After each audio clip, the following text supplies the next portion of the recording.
A Pirate's Night Before Christmas by Philip Yates, illustrated by Sebastia, Serra.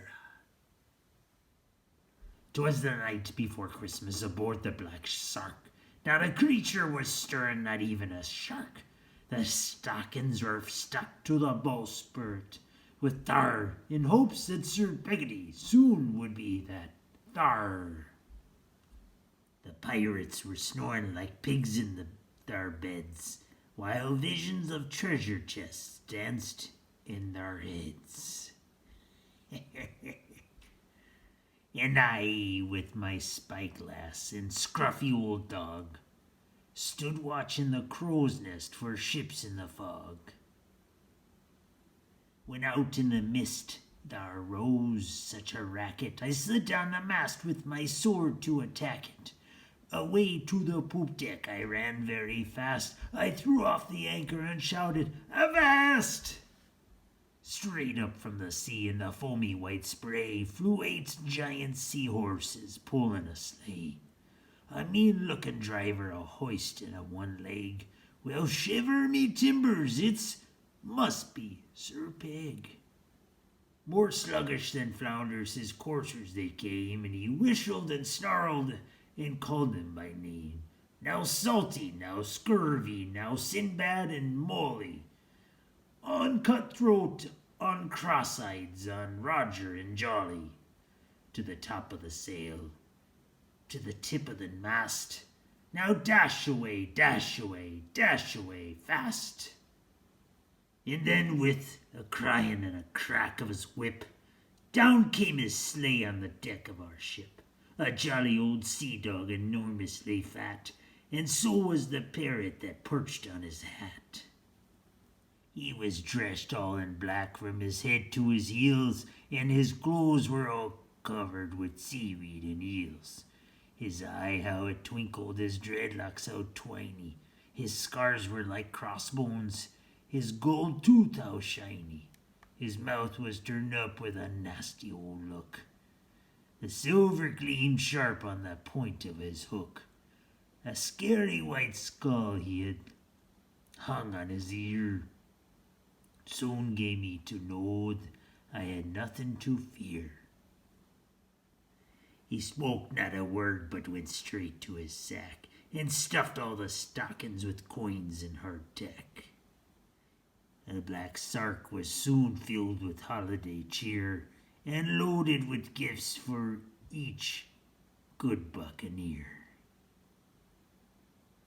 Yarrrr! Anchors and hornpipes and cackle fruit eggs, pearls and red sashes for Bonnie and Meg, a cauldron for cook filled with pieces of shank, and just for the captain, a shiny new plank.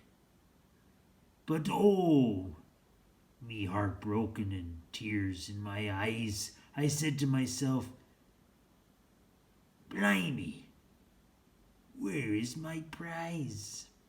But he hopped in his sleigh to his team, gave a roar. "It's time to return to the briny deep floor." Then just when I thought it's me worst Christmas day, a parchment of paper float down off the sleigh. And it was the best present I ever got. A map to a treasure. Xmas marks the spot. I laughed and I danced and I shouted with glee as up went his sleigh and then down to the sea.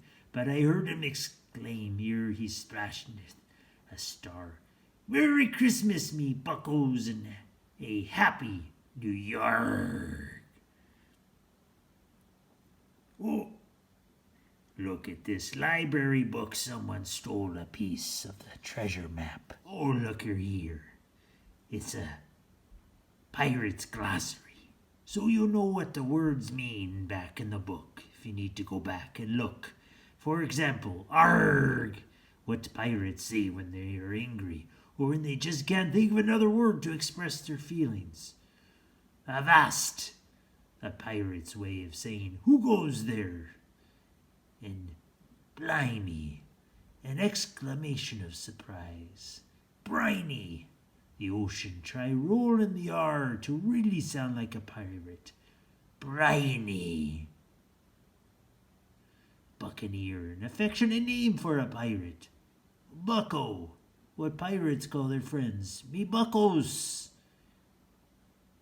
Cacao fruit, hen's eggs for the distinctive sound of hen.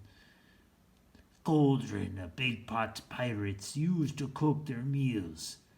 Crow's nest, a small platform near the top of the mast where the pirate could have a better view when watching for sails or for land. Hardtack, a pirate snack, actually a hard biscuit, which might explain why some pirates don't have many teeth. Yarrrr. A mast, a pole set upright to carry the pirate's sail. A poop deck, now what you think? Ha ha! The highest deck at the aft back end of the large ship. Another name for a pirate, you old sea dog, is sea dog. A shank, a cut of meat from the leg of an animal, a real pirate treat. Shiver me timbers, another expression of surprise. Spyglass, a pirate's telescope. And thar, sometimes used for there and sometimes for there.